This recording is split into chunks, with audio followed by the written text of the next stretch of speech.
Welcome to Alaa Abdul Nabi, Vice President Sales International at RSA. Alaa, you recently launched the RSA iShield Key 2 family. Can you describe this solution and how it addresses the authentication needs of security-conscious organizations? Good morning, Elena, and thank you for hosting us. Yes, we were proud to release the RSA iShield Key Pro 2 with the partnership with Swissbit. We are proud to bring this to the market. It basically aligns very well with our initiative into passwordless by bringing the most secure phishing-resistant token into our portfolio. This is the first and the only one in the market with FIPS 140-3 compliance and validation, which meets the compliance and the regulatory stringent requirement for all the security-sensitive organizations. Now, also it ties up to our broader portfolio because we're also trying to bring the passwordless and redefining it to better suit enterprise use. So we launched the device-bound passkey use as well. So this ties up very well to it, and also whilst it's very suited for like the federal space and defense, it's also very suited for organization in the healthcare and energy and all the enterprises that basically put security first. Can you explain the importance of identity governance and how RSA helps organizations securely manage the identity lifecycle? Sure. I mean, most organizations put a lot of emphasis on MFA. And don't get me wrong, MFA is a very important security control, and it's probably the best bet to start somewhere on a zero trust.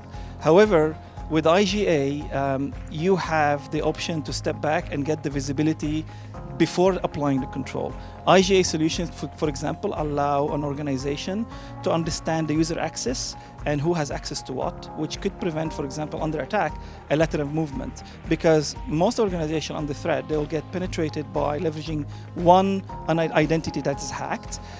With IGA, you can get visibility and who that user have access to, and limit that privilege and limit that lateral movement. IGA is like the backbone of an IAM program. If nailed correctly, it will provide enough visibility across the organization to feed into the SOC team, to feed into the compliance team and the risk mitigation team.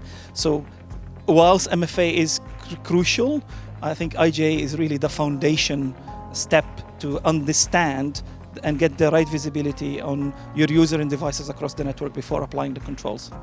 Looking ahead, what do you see as the key challenges in identity security? What new solutions or innovation in RSA developing to address these challenges?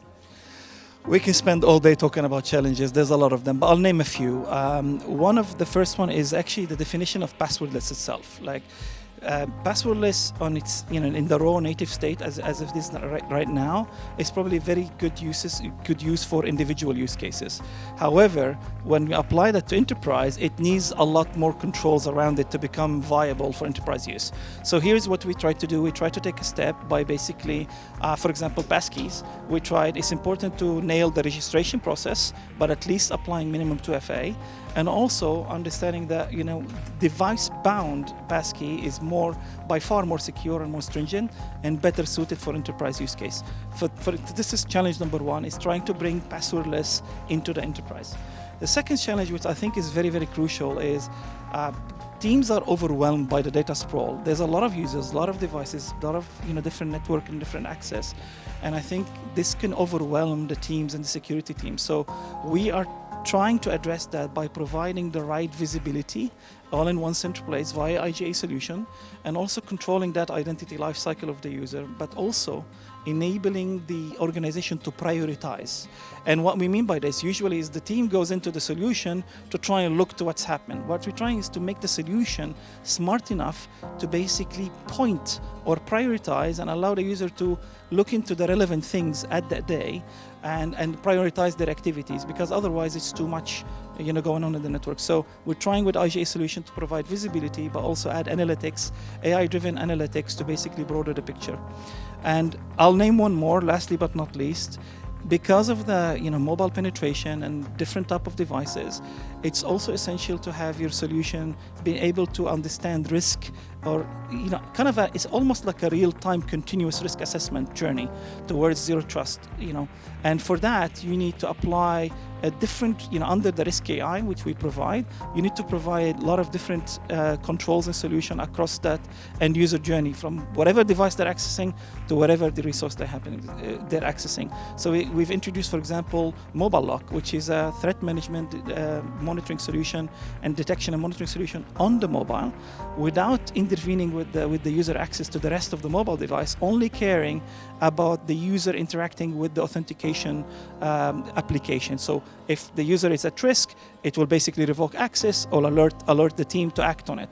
So this is, for example, under the risk AI, we've introduced also that mobile lock which we discussed, and recently we have also introduced a broader range or spectrum to enable zero trust and passwordless, because if we eliminate passwords more and more, I think we can achieve a better risk mitigation by basically shrinking the attack surface, because passwords are like everyone's worst nightmare right now, because 86% of breaches happen from identity breaches, and mostly it's users using password. So with the broader passwordless spectrum that we're trying to provide by RSA iShield, the recent token that we improved, the mobile key device mount that we introduced on the software side, we're basically limiting that attack surface for people. So identity sprawl, mobile devices threat detection, because they're ubiquitous, and we mentioned the passwordless. I think these are some of the key challenges that we're trying to align ourselves and our solutions with our ID Plus portfolio to help customers with them.